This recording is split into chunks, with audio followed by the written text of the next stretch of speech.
What's up, everybody? This is the Tied to the Land podcast, where we believe that everybody is tied to the land in some way, shape, or form.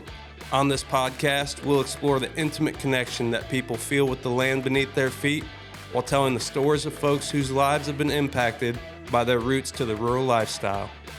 This podcast is brought to you by Arrowhead Land Company, where their mission is to create, inspire, or advance a connection to the land in every person throughout the world. What's up, everybody? My name's Andrew Schultz. This is the Tied to the Land podcast. We've got our first ever Georgia boy here in the studio today, Cal Hardie. What's up, brother? I'm good. How are you? Good, man. Good. How was the drive? It wasn't too bad. That stretch in between Memphis and Little Rock on I-40 is terrible. Those big trucks drag racing the whole way. That's the worst part. It never fails. It could be in the middle of the night, middle of the day. You're catching traffic there every time. Well, you're no stranger to road trips, dude. I mean, it seems like you're always hunting. Always somewhere, always doing something. What's been some of your most recent adventures? Just got back from Colorado, elk and mule deer hunting. We do that every year. I've been to Colorado 2 other times this year, Montana this year. I'm here. I've got Nebraska in 2 weeks and Kansas the last week of January. Yep. Told you, folks, this guy's everywhere. So I want to get into your Colorado hunt here in a little bit, but for everybody that's listening, man, if you don't mind, just tell everybody about yourself, who you are, where you come from, and we'll get into why you're tied to the land after that, and it's all good. Let's do it. Sounds good. Yeah, Cal Hardie, from Bremen, Georgia. That's West Georgia, a little bitty town right on the state line between Birmingham and Atlanta. Born and raised there. Graduated from high school there. Went and played college sports, and then came back home. You know, I've got deep roots there. Family's been there, 5th generation in that area. I love it there.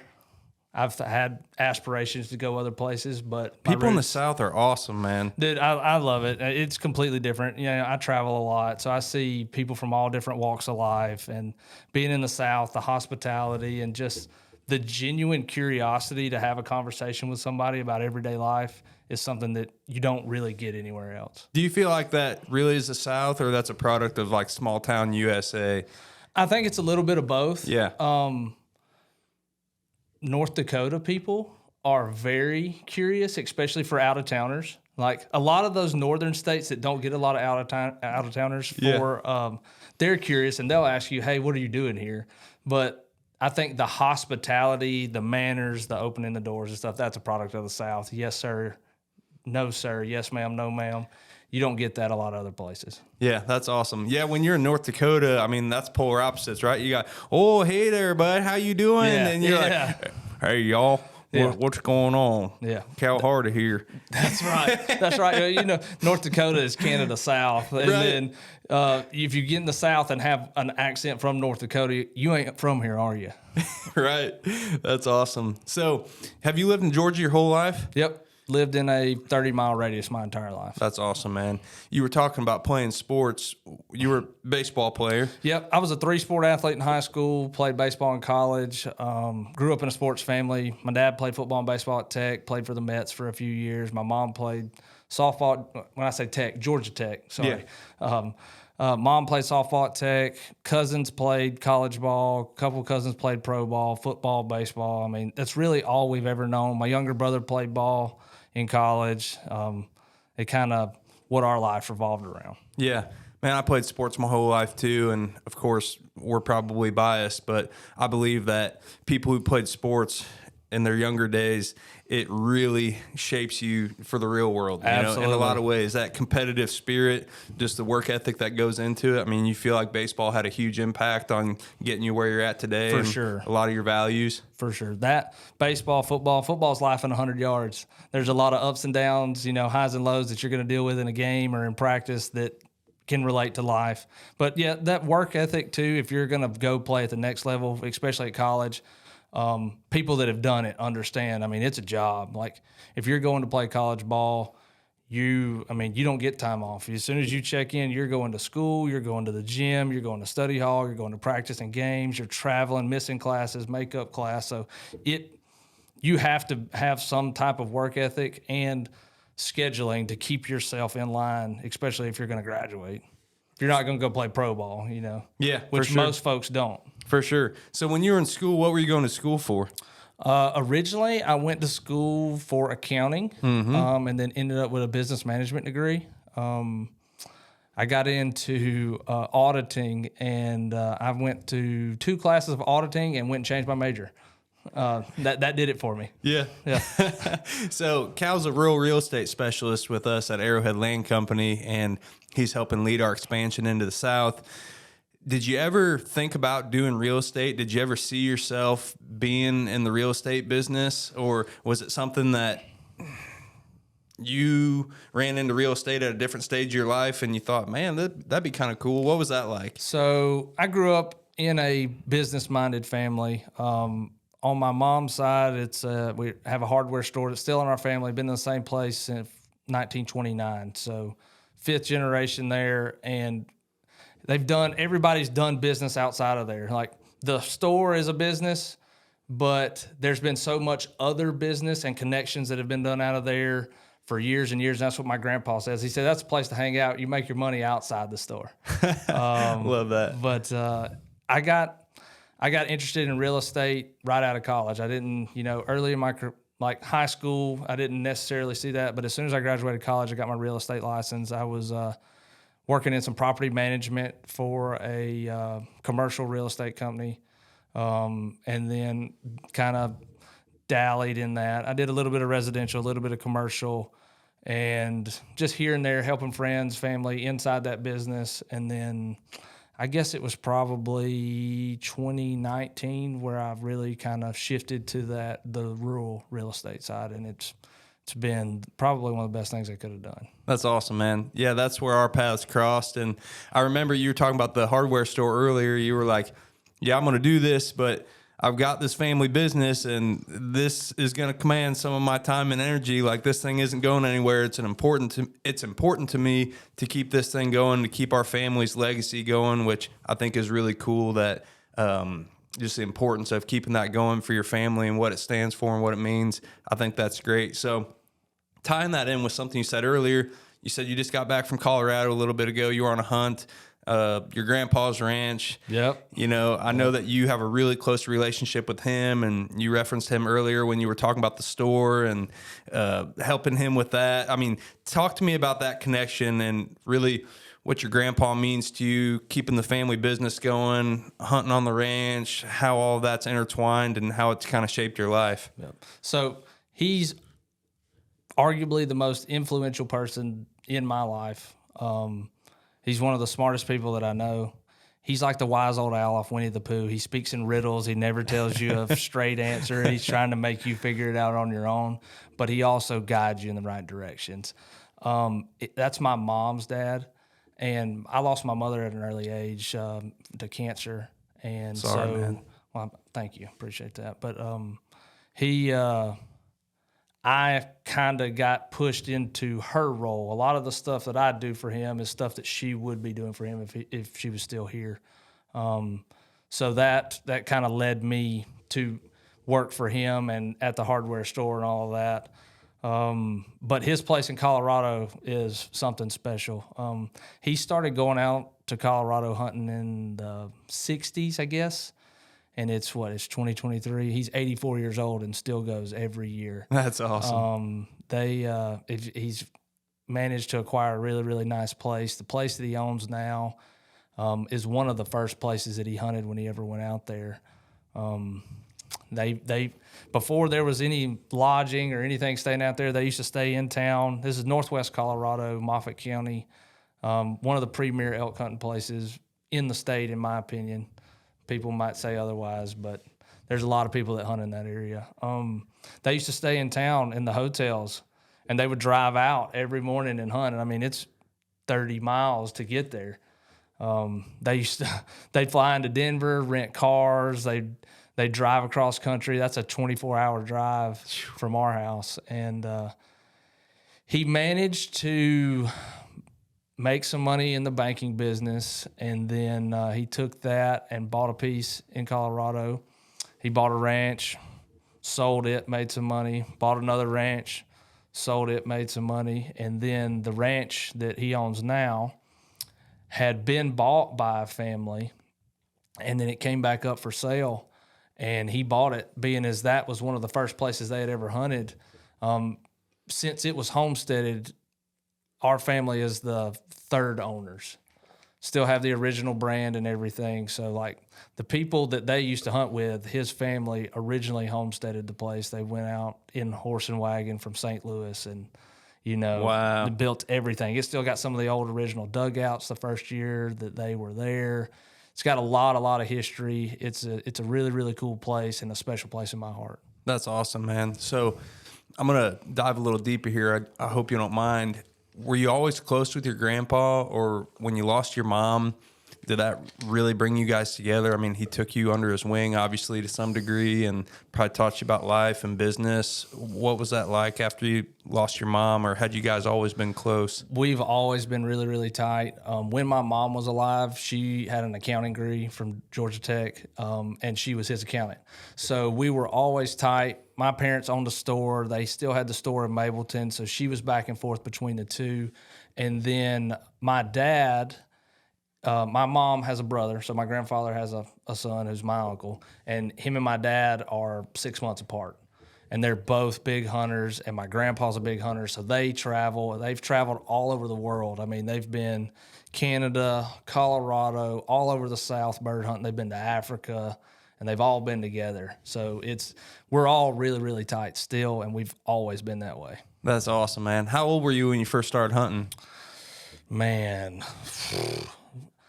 I have a picture from a quail hunt where I wasn't even old enough to carry a shotgun. I was carrying a BB gun. Dogs would go on point. They would let me walk up behind the birds, shoot one bird with the BB gun on the ground, and it would flush them.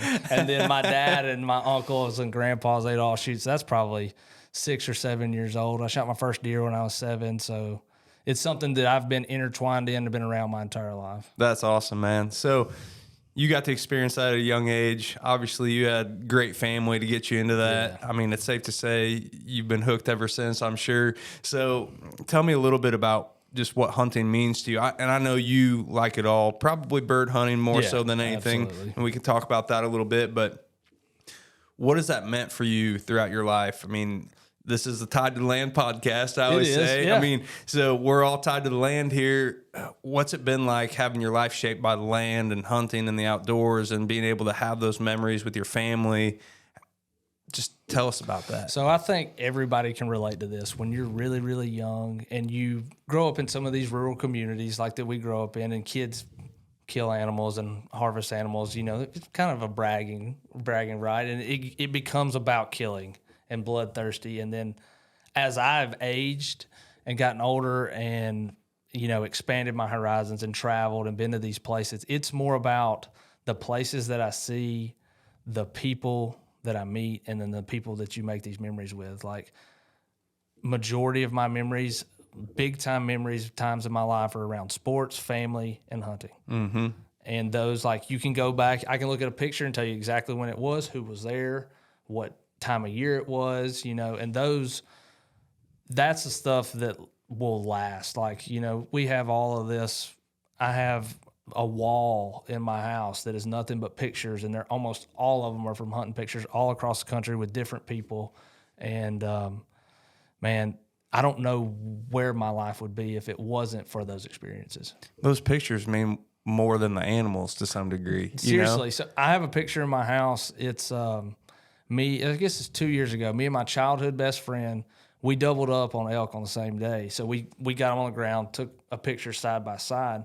Well, later that day, we were back in camp in our lodge, and this is my grandpa's ranch. And so we're digging through some drawers and find a stack of old pictures. And we start going through these pictures, and then there's a picture of his dad and my dad side by side with 2 elk. Flip over the back, they said had the dates on them. It was 30 years apart on the same ranch.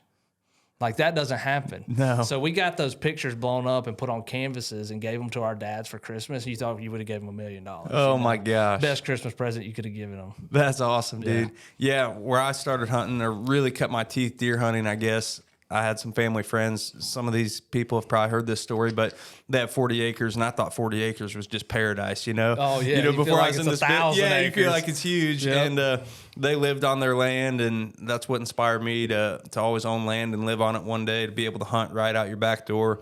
They had a walkout basement, so you'd go down, you'd get dressed together. You weren't back then. You weren't as worried about like scent control and all that stuff. Heck no. You're throwing your clothes on. You go out, and then everybody comes in. Usually, there's like a hot pot of chili or something. You know, I was just in high school and stuff, but the older guys are cracking beers after the hunt, Yep. and you're waiting for the other guy to get in. You're like, oh man, it's getting dark. He should be in here by now. He must have shot something, Yep. you know. And so you go out and you'd help with whatever deer they harvested or whatever they had going on.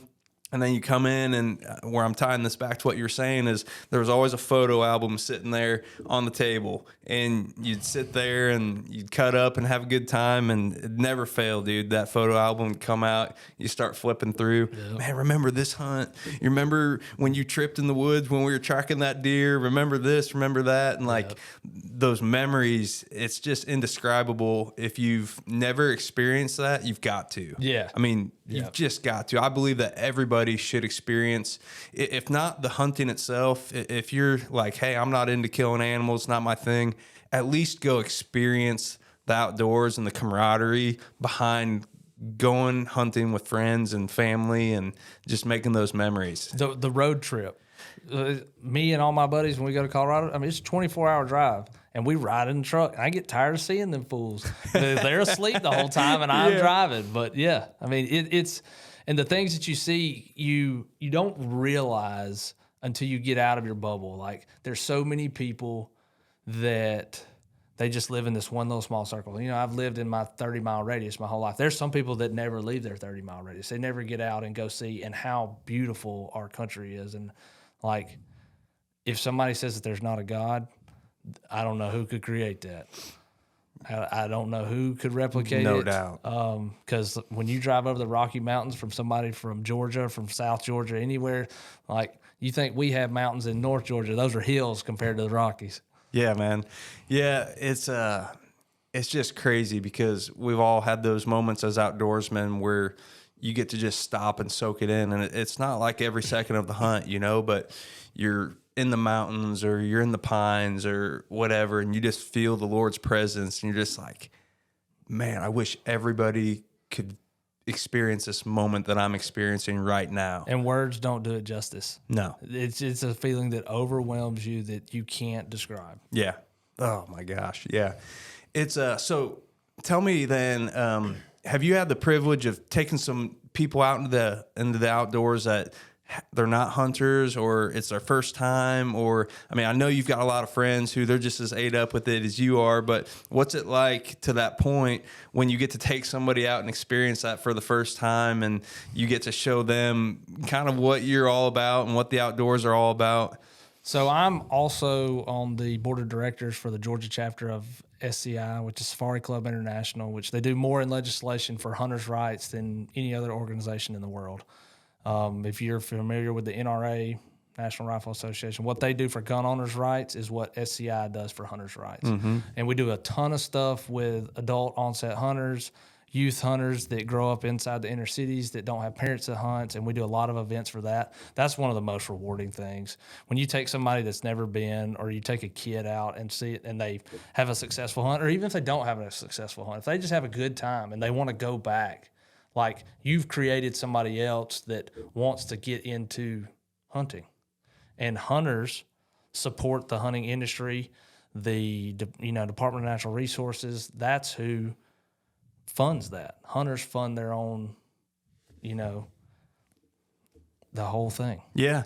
Yeah, it's crazy because hunters get this bad rap from, I'll call it anti-hunters, and I feel like there's just an educational barrier there. They don't understand what hunters do for conservation and what they do to preserve wildlife populations and to try to make them better. And there's such a disconnect there where if you're looking over the fence in their shoes, they think a lot of us are just out there killing stuff just to kill stuff. And it's so far from that. I mean, I don't actually know anybody personally, or at least I can't think of anybody that comes to mind who's out there just to kill stuff. Correct. It's way deeper than that. I don't know a single hunter that doesn't feel some type of deeper connection, whether it's to the land, to the animal they're harvesting, to the experiences and the memories made, to God, whatever it is. It's never about killing, dude. No. Killing is just a small part of it. It's so much more than that. It is. It absolutely is.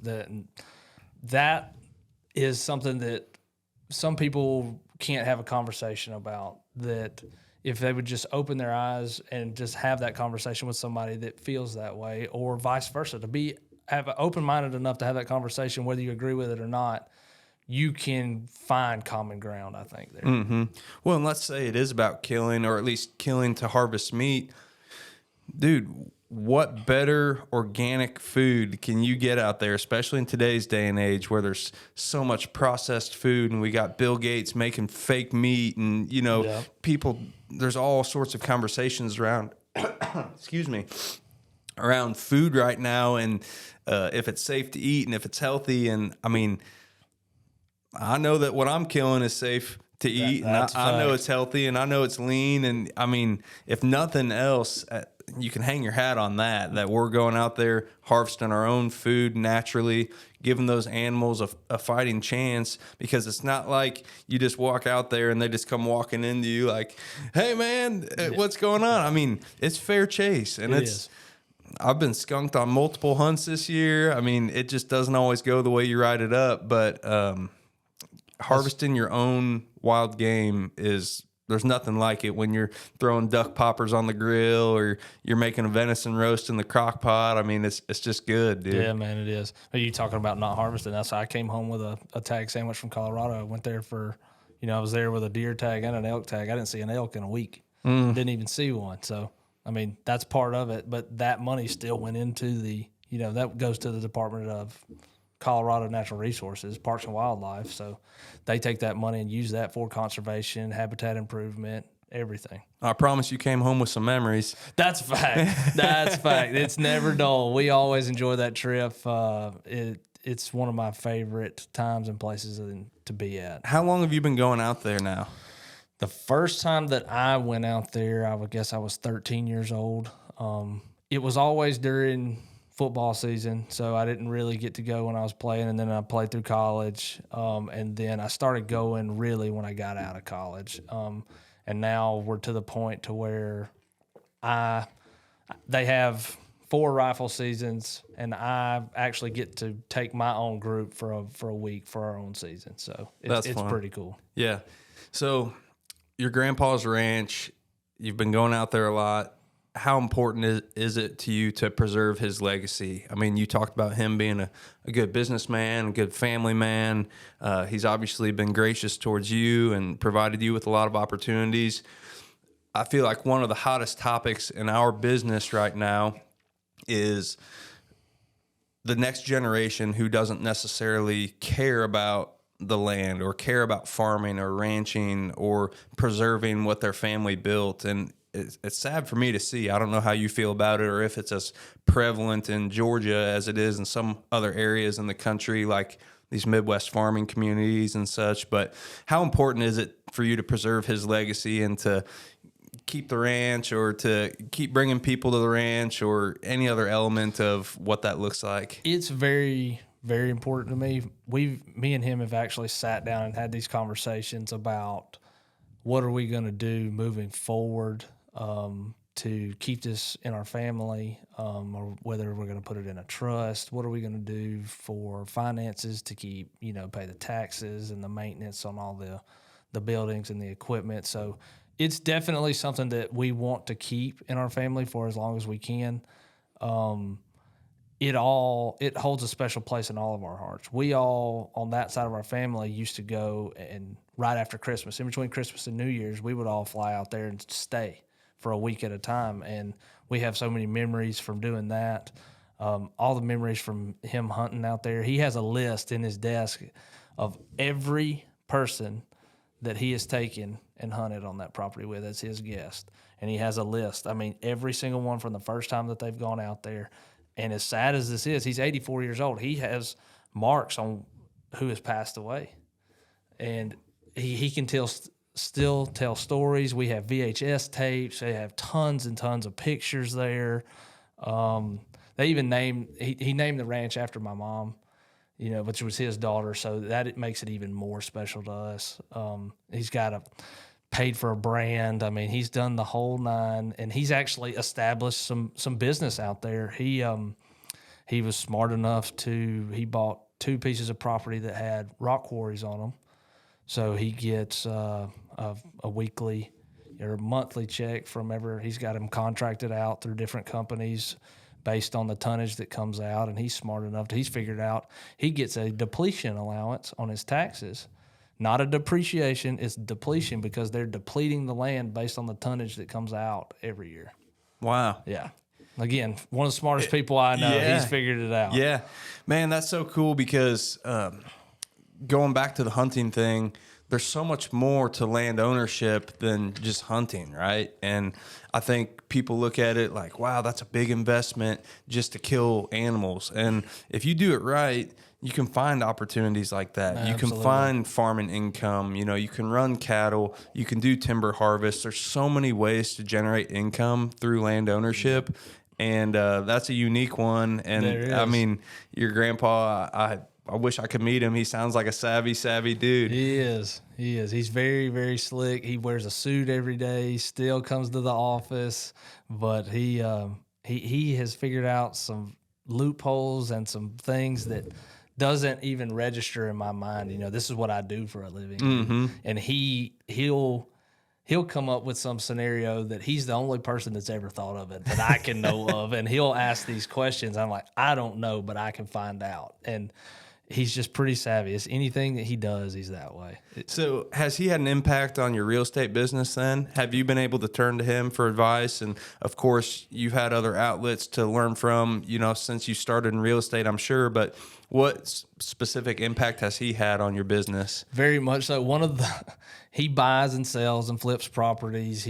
I told you, he's worked in the banking industry for decades. And one of the things, I guess, that probably sticks with me the most, he says, you make money on land when you buy it right. He said, you don't make it when you sell it. You make it when you buy it. He said, if you buy it right, it's going to appreciate, especially if it's a good piece of property that's going to hold value. He said, if you can buy it right, you'll make money on it. Huh.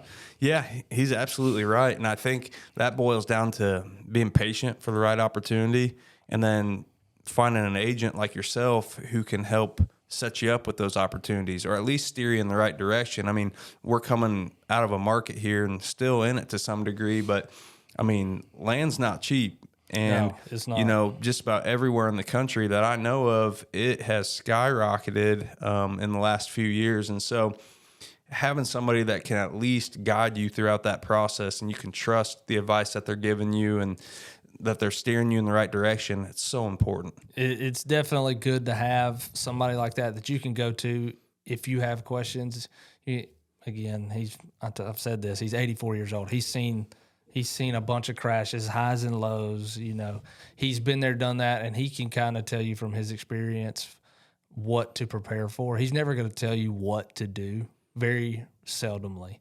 But he will give some very good advice, especially in a professional sense, on trying to make money, trying to do right by folks. That's one thing that he really, really stands by. And I think that comes full circle. When you do right by folks, it usually comes back to you in other ways. Amen. Yeah, man. It's one of those things where there's a lot of people that have wanted to get into this business pretty recently, and I think it's going to continue to grow. And when I say this business, I mean the rural real estate business as a whole. And if you're not careful, if you are just running around and you don't really know what you're doing, or you don't have enough experience yet, or maybe you're thinking about the paycheck instead of the client, which some people are guilty of falling into that trap when you're talking about commissions and getting deals done and, your livelihood, they can come back to haunt you, man. Yeah, oh yeah, it absolutely can. And there's a ton of people, like you said, that are getting into this industry, or they think that they're rural real estate specialists, and they're not, that we deal with on a daily basis. There's a ton of, especially where I'm at. I directly border the city of Atlanta. And in that COVID boom, all those people that had lived inside 285 and around the city, that now they can move out as long as they were working remote, as long as they had internet. There were so many people that sold their houses and banked on their houses and then came in and wanted to move out. They wanted to live in the country. And then all these residential agents are following them, trying to get their business. And a lot of times they got their buyers in pickles. They didn't know what they were dealing with. And I've had to bail out quite a few clients, buying places that they were going to build on that didn't have enough road frontage, no access to utilities, landlocked, easement accesses that some of these agents have no knowledge of. There's so much more to it. I mean, people think it's just, oh, yeah, I'll write up that offer for you. Sure, looks like a great place. Oh, yeah. I mean, land values are so much different in the city. They come out, they see something that was $10,000 an acre in the city, and they see $5,000 an acre in the country. And I'm just using fictitious numbers here. I don't know about your market, but they're like, that's a steal. That's a great deal. But they don't know that land's actually only worth $2,500 an acre, And so who you use and who you're getting your advice from matters. It's important. And I always say, I let experts be experts. I don't roll into the Ford dealership and say, hey boys, will you hand me the wrench today? I think I'm gonna take care of this myself. I let people do what they're good at, and I think the real estate business is no different. And really, I always say we owe it to our clients. We owe it to our clients to serve them to the level that we're capable of, but you start stretching outside of your level of expertise or your knowledge, you can get somebody in a pickle, and that's somebody's livelihood you're playing with. And that person can be you. If you mess up somebody in a contractual situation, that can come back to you, and you be liable for it. Especially zoning and clearances. A lot that I deal with, I don't deal with a ton of row crop farms or big, cattle ranches where I'm at. A lot of what I deal with is people buying 40 acres, wanting to build a house and have a place for their kids to run around and grow up.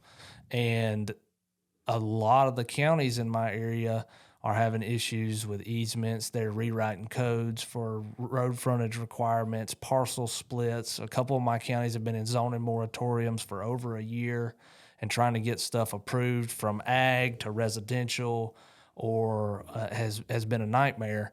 And you have to know who your contacts are, and you need to know what your local jurisdictions, what their rules are and regulations are at that time. You have to keep, your finger on the pulse to know that. Mm-hmm. So something you said earlier, you were talking about people coming out of the city and wanting to buy land in the country. And I mean, we're biased, right? I can't believe that everybody doesn't want to do that, but to each their own. I always say I'm happy that there's people who have other interests that are different than mine. Otherwise, it'd be a lot harder to live the lifestyle that we live. You know what I mean? But in your opinion, why this flood of people looking to get out of the cities? I mean, I know COVID spurred a lot of that, but it seems the land's always been there. Why now? Why are people drawn to the country and trying to get away from the concrete jungle, in your opinion? The biggest thing that I've seen was due to COVID. All these people had commuted to work inside of Atlanta for so long that they said, look, I'm tired of this commute. I want to live in the city. I want to be close to where I work. And that's reasonable thought for sure. Well, now that they could work remote, they had other interests. They never wanted to live in Atlanta. They didn't want the traffic, and they're trying to get back out to their roots or where they grew up. And that's been the biggest driving factor that I've seen. And those people that when the housing market, when the prices went nuts, they made so much money on their houses, and then they're just like, all right, well, I'm just going to go invest this in land and build a house on one section of it, hold the land until I could sell it off, or, that they're looking at that as an income stream. That's a retirement plan for a lot of folks. Mm-hmm. Yeah, man. It's interesting because land is such a safe investment, and that boom provided so much opportunity for people. And of course, it spurred a lot of activity in our business and the people that we're working with. And it's just cool to see just that shift in society and the mentality of, hey, let's let's get back to our roots, like you said. Let's get out of the city. Yeah, this commute, it's nice that it's closer, but let's go be in the outdoors. Let's go raise our kids in the outdoors. Let's go get chickens. Let's go plant a garden. I mean, I love seeing the shift in society because, again, I always look at people like, why don't you want the same things that I want? Why don't you like these things, you know? And so it's just cool to see other people experiencing that and then finding the same value that we see in it.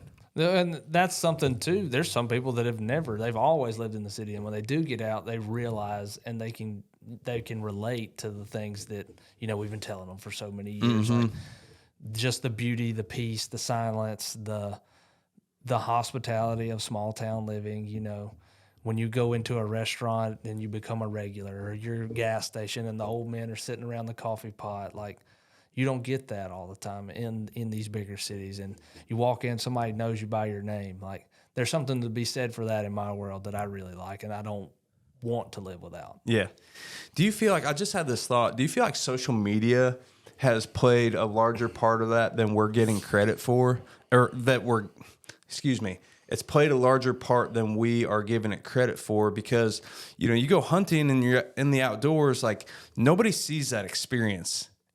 But now through Instagram and Reels and TikTok, I mean, I feel like the hunting community has just come to life, and you catch a glimpse of that and you're like, dang, look at those people having fun out there. Look at them dressed up in their camouflage and their face paint. And like, I feel like I hadn't had the thought until now, but social media has to have something to do with that because it's showcasing the beauty of the outdoor lifestyle, in my opinion. Everything is so accessible so easily now through a phone, whereas, you know, the hunting experiences that you can see on your phone through your sphere of influence, the people that you follow, the only thing you were getting before, if you were going to watch hunting, it was on the Outdoor Channel. Like, and a lot of basic television doesn't have that, and people don't see that. And then seeing that in your sphere and in your algorithms, in your social media apps, I definitely think it makes it more accessible. I don't know that.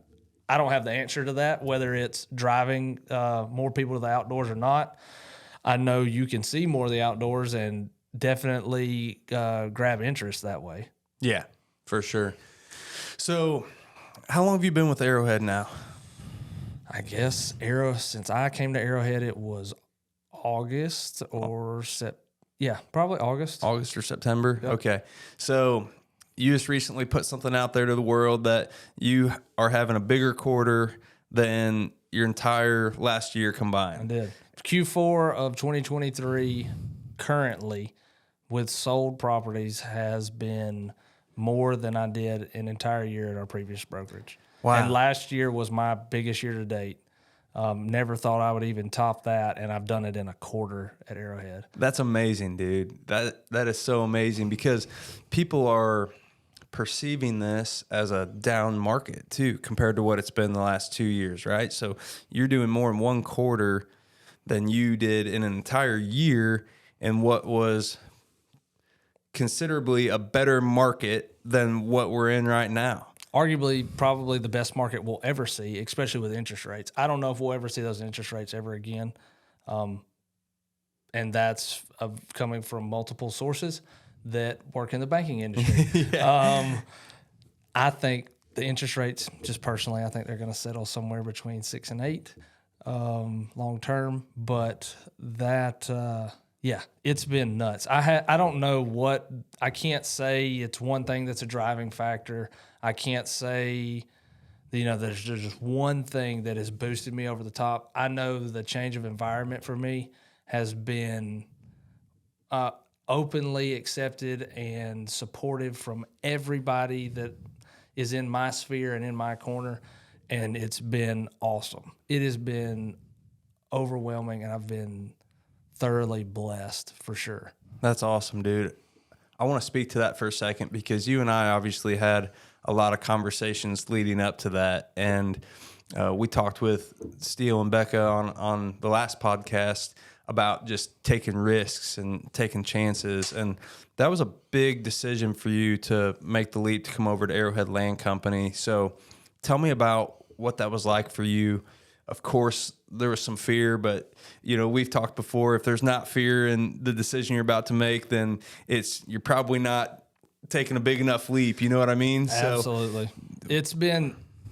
There was a lot that went into it. There was a lot of thought. There was a lot of discussion. There was a lot of prayer. There was a lot of back and forth. It was not an easy decision for me. I had a pretty sweet gig where I was.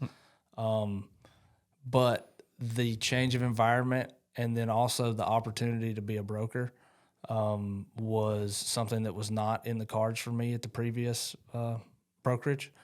And I think the change of environment and that were the two biggest things that finally just, pushed me over the edge. And the people involved and the welcoming nature of our company, of everybody that's involved.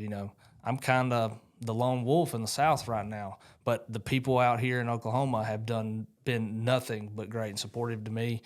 And all the people in my community they've scratched their head at first, like, what is he doing? And then it has just absolutely taken off, and I think everybody's kind of seeing the progress that it's going to be. It was, I think, a short-term setback for long-term growth. That's awesome. And when you say change of environment, I don't want you to speak to where you were, but as far as what you're experiencing here, when you say change of environment, what is that for you? What does that mean to you? The amount of support and the ease of access to people and getting stuff done, especially for me in the marketing side. I'm a big social media proponent. I love being on social media and being able to get quality product out to people in a timely manner has been really, really huge. But the people inside this office, like if I have a question, even if it's midnight, if I send somebody a text, if they're awake, they're gonna call me back or text me. And I feel like I'm a somebody in the company, not just a somebody. And that has been so refreshing, and I have really, really embraced that. Yeah, that's awesome, dude. There's no doubt you are a somebody here, and we're super happy to have you, and we're just scratching the surface. That's what's exciting about it. I mean, you would expect from the outside looking in, looking at your story, looking at your risk, like you expect it to be a rocky road at the beginning, and it's been awesome, which has been great. Well, I was fully expected it to be like I was stashing back. Like I was expecting it to be a little rough, and the first one happened, and then the next one happened, and then it just snowballed. And it seems like every time I get to a point where I'm about to have a lull in my business, I have two more that jump in, or something happens out of the blue, and I have Again, I think it's a combination of a lot of things, just being in front of the right people. Some of our partnerships with, the companies that we're partnered with to like CoStar and whatnot. The social media presence has been, I think, huge for me personally. And then getting out quality product in a timely manner has been really, really great, and getting in front of the right people. I think the brand resonates too with people more so than some of these other brokerages. Yeah.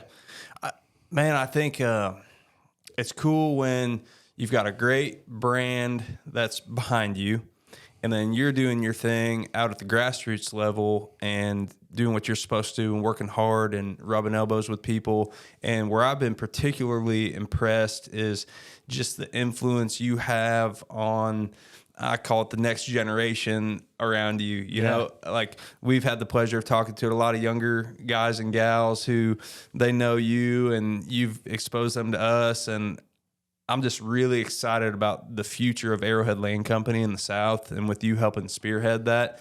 I think it's going to be awesome for the brand.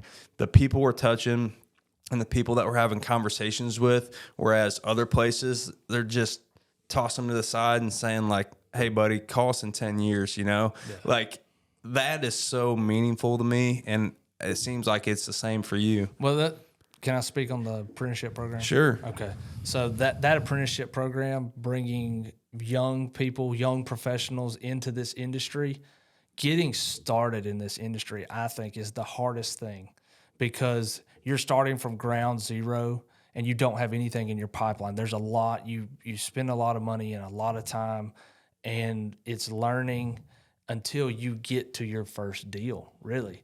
And being able to bring those young people in this apprenticeship program to where they can learn from an experienced agent, they learn what the business is about, and then they can expect to be on that commission style life pay scale to where you don't get paid until it sells. Yeah. You might put in, 36 to 48 hours on one property, and just in the setup, just taking the pictures, riding the property. This is just to get it listed. And it might sell in a week. It might not sell for 3-4 months. And you can't bank on, you got to be able to space your lifestyle out and be able to pay your bills on a commission style pay. And bringing them in, I think that gets them started. And then again, them being able to learn from an experienced agent. And then when they finally get to the point to where they're ready, they have all the tools where they're ready to go. I mean, when I first started, my first brokerage that I worked for, hey, you got your license, good luck. Yep. Figure it out. That's how it was. They threw you to the wolves. Yeah, I want to speak to that for a second to elaborate more on what you're talking about. So this program that we've created was developed for that exact reason, right? I was a young buck myself when I got into sales, and you have a lot of eyeballs on you. I feel like to a degree where like nobody really takes you seriously. You don't have money. You don't have a network. Yeah. You don't have a ton of previous job experience, but maybe you've got some grit to you, and maybe you're willing to hustle, and maybe you're willing to learn and to be loyal and to do all the things you do to scratch and claw for every ounce of business. You just need somebody to give you an opportunity, right? And so it's particularly special to me because I see myself in a lot of these younger individuals, and I believe that if I could make it, then there's a whole lot of other people that can make it too. And to help them build that foundation earlier in their career, as opposed to just hiring anybody with a pulse, slapping them on the back and saying, good luck, holler if you need anything. Like, that's not what this industry should be about. That's not how we provide a quality service to the clients, and that's not how we take care of our agents either. I mean, the agent experience should be so much more meaningful than that. And I think that's why we see so much turnover, and not we, Arrowhead, but we, the real estate industry, see so much turnover because it is so much of that, hey, go get them, Tiger. Good luck. Hope you bring me a deal or two, and hope you over there bring me a deal or two, and I hope this guy over here brings me a deal or two, and that'll be fine, So helping them build that foundation for a fruitful career with longevity, that to me is so fulfilling and rewarding as a business owner and as somebody who is looking to give back to what I call the next generation of rural real estate specialists. To me, there's not much more fulfilling right now. And you sticking your neck out for those young people, they will be loyal to you and will respect you from now on. As long as you do right by them and you taking a chance on them makes a huge difference. Like we've got a guy in our apprenticeship program, and I drove through his territory where he lives, like his area, and I just sent him a picture. I just sent him a picture of the exit close to where he lives, and I think that kind of fired him up today, and we had a conversation just checking in with him. And you showing that you support them and have a general interest in getting them off their feet, they will support you to no end, and they will have your back through anything. And that too is something that you don't get at other brokerages, for sure. I think ego plays such a huge factor in it too, man. And don't get me wrong, I love people with a chip on their shoulder and with a little bit of swagger. You gotta have a little dog in you. You got to have a little dog in you, especially in this business, that's for sure. But people who are willing to check their ego at the door and just learn in this business, gosh, they experience success so much quicker than the folks who think they've already got it all figured out. And you run into agents all the time who they just think everybody else is beneath them. And the culture we're building here is the opposite of that, where everybody has something to learn from everybody that they come in contact with. And I love the team environment and the being able to call up any one of our agents and just shoot the breeze or talk real estate. It's special, and I'm really happy about it. It very much is. I mean, like I said, that's that environment change that has been very refreshing in my career and has been great. Yeah. So I guess shameless plug, if you're a young buck who's willing to work hard and wants to get into the real estate business, give us a call, man. We want to talk with you. We just appreciate the tenacity and the desire to get into this business, because at the end of the day, it's about the client. And if we can build people from the ground up who know how to provide a quality service to a deserving client, that's what it's all about at the end of the day. And that's only going to expand our reach as well. Like, I'm working with two boys just across the state line. One lives in Auburn, one's in Northeast Alabama in Huntsville. And they're going to, I'm not trying to toot my own horn, but they're going to learn from me some things, and they're going to take their own personal experience in their own sphere of influence, and it's going to grow our brand into those areas where it's currently not. And I think that's going to be great.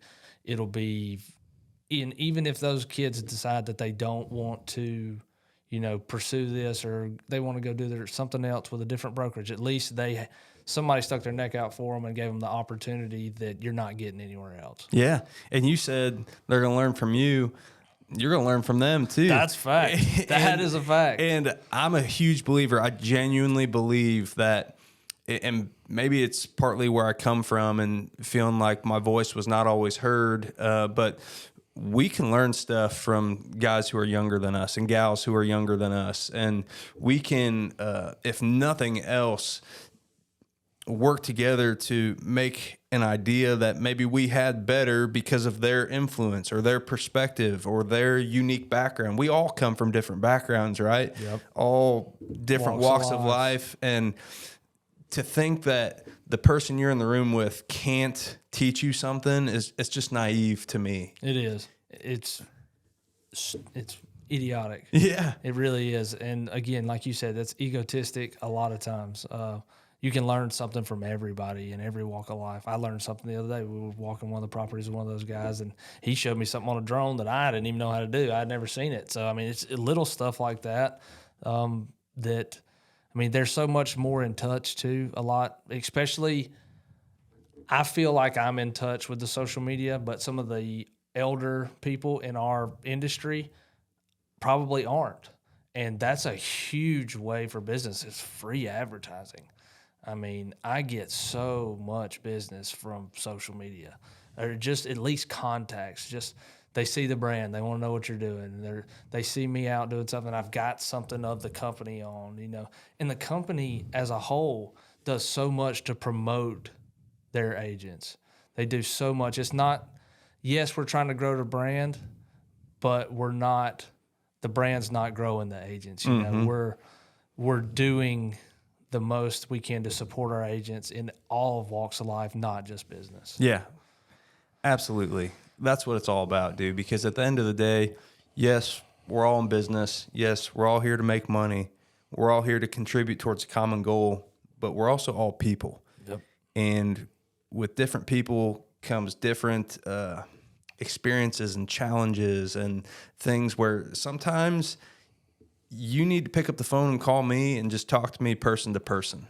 It's not about business all the time. And I feel like building those relationships is what leads to a more prosperous business, and it leads to more success when you can lean into your circle and lean into those relationships and know that person genuinely has your best interest at heart, not just thinking about the dollar that you can make them. Like, that's huge. And also having somebody that can check you sometimes. You don't always need yes men in your corner. You need somebody that can check you for sure, because we all need it at times. We all need to be cut down at times and come back down to earth and tell you, no, you're wrong for doing this, and just take a step back. But, I mean, everybody that works here is accessible on like you said, on a personal, like, you're getting married this weekend, and we're here for that. It's going to be awesome. I am. Shout out to my fiance Julia for letting me do the podcast tonight, a couple days before the wedding. Yeah, that's right. She let you slip away for just a little bit. So thanks, babe. Yep. it's funny. Cal and I were talking about the podcast before we got started here, and I said, hey, man, do you have any feedback or anything that you would do? And he said, well, maybe if you asked everybody the same question, like at the end or at some point. And so I don't know if this will be the question that I ask everybody, but I'm going to do something kind of unique. Is there anybody, we've talked a lot about social media. Is there anybody that's had a big influence on you or anybody that comes to mind? I know you've got a lot of connections in that realm, the social media realm, but is there anybody you want to give a shout out to and just say like, hey, these guys are legit, or these guys have had an impact on me. I'd just like to thank them. I'd just like to let them know, whether that's in real estate, life, just interacting through social media. Is there anybody that comes to mind that you'd like to show a little love? So there's, I've got 3 guys that come to mind just right off the rip. One is a guy's name's Brandon Thompson. It's easy. He's from South Florida.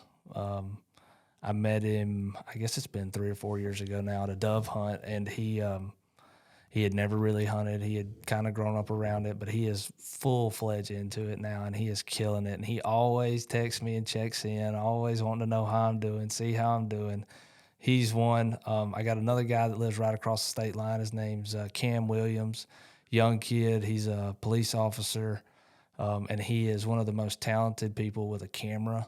Just has a natural talent for it. And I'm trying to get him to get into this. Cam, we want you, bro. Yes, man. Come on. Join the dark side. I've been trying to get him into it. And then another one is he's become one of my best friends, and we met through social media.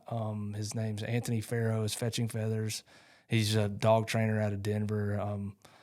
We've become such good friends in probably the past 2 or 3 years that I was in his wedding last year. We travel and hunt together quite a bit, and he's one of the, he got me out of a dark time in my life and was a very bright ray of sunshine, and just always checking on me, wanting what's best for me. And he's absolutely killing it. His kennel has exploded. He actually, he lost 2 dogs in a house fire. And this week was the anniversary of that, and he's out in Idaho hunting the field behind the house that burned down with his dogs now. And it's, emotionally, that'll suck the life out of you. But he's top-notch dude, one of my best friends. That's awesome, man. Well, appreciate you giving those guys a shout out. I think we have an opportunity on this platform to just connect other individuals to connect outdoorsmen or people who want to own land. Maybe people who do own land and they have the experience or the pleasure of getting to share that with others. That's what it's about at the end of the day, man. So thank you for sharing that. Yeah. So where can people find you? I know we talked about social. You're on Instagram. Yeah. What do you got? I've got personal on Instagram and Facebook. It's Cal Hardie, CalHardie.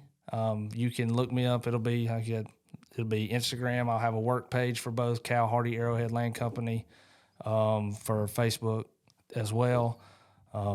You see my big burgundy truck riding around. It's got my phone number on the side of it. You can call me, text me. You can find me on the internet. I'm usually somewhere. And if not, send me a text. Don't leave me a voicemail. Send me a text, and I'll get back with you.